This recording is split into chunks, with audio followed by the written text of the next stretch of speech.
यह एक महत्वपूर्ण जानकारी जो प्रत्येक व्यक्ति को जानना चाहिए। मैं अधिवक्ता पवन कुमार यादव आपको बताना चाहूँगा कि जितने भी लोग अपना केस लड़ते हैं उन लोग को अक्सर यह कहते हुए देखते हैं कि मेरे अधिवक्ता हमको कोर्ट में 4 साल से दौड़ा रहे हैं, मेरा केस ख़त्म ही नहीं होता है। हम 4 साल से दौड़ रहे हैं, हम 8 साल से दौड़ रहे हैं, हम 10 साल से दौड़ रहे हैं।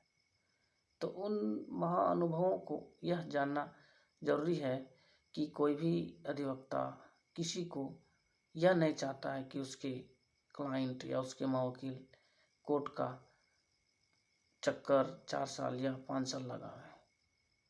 इसके लिए आप खुद दोषी हैं।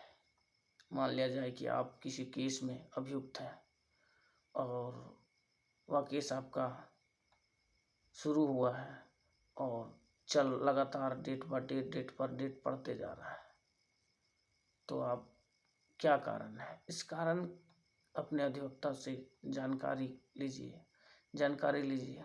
देखिए, कोई भी केस लंबा चलने का उसका एक ही तरीका है कि उस केस में जो चार्जशीटेड गवाही है वो नहीं पहुंचता है।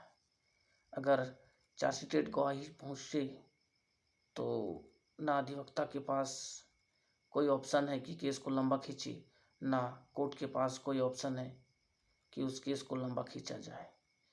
मान लिया जाए आपकी चार्जशीट में पुलिस ने 4 गवाही बनाया है और वो 4 गवाही न्यायालय में आपका 1 ही साल में या 2 ही महीना में या 3 ही महीना में पहुंच जाती है, तो आपका केस 3 ही महीना में समाप्त हो जाएगा। और या तो वो 4 चार्जशीटेड विटनेस या चार्जशीटेड गवाही पहुंचने में 4 साल लगाता है, तो वो केस 4 साल तक खिंचाता है। अगर आप चाहते हैं कि मेरा केस 3 महीना में ख़त्म हो जाए, तो जो चार्जशीटेड गवाही है उस गवाही को आप पुलिस के मदद से आप 1 ही महीना में न्यायालय लेके जा सकते हैं। अगर पुलिस आपकी चार्जशीटेड गवाही को 1 ही महीना में न्यायालय के समक्ष प्रस्तुत कर देती है, तो आपके केस 2 महीना में ख़त्म हो जाएगा। और अगर वही 4 गवाही न्यायालय में प्रस्तुत होने में 4 साल लगाती है, तो आपकी केस 4 साल में ख़त्म होगी। उस चार्जशीटेड गवाही को बुलाने के पावर ना कोई अधिवक्ता के पास रहता है, ना कोई अक्यूज के पास रहता है। उसको बुलाने के पावर न्यायालय को है। न्यायालय उसे समन करेगी और पुलिस उसको न्यायालय में प्रस्तुत करेगी। जिस दिन वो 4 चार्जशीटेड गवाही न्यायालय में प्रस्तुत हो जाएगी, आपका केस उसी दिन समाप्त हो जाएगा।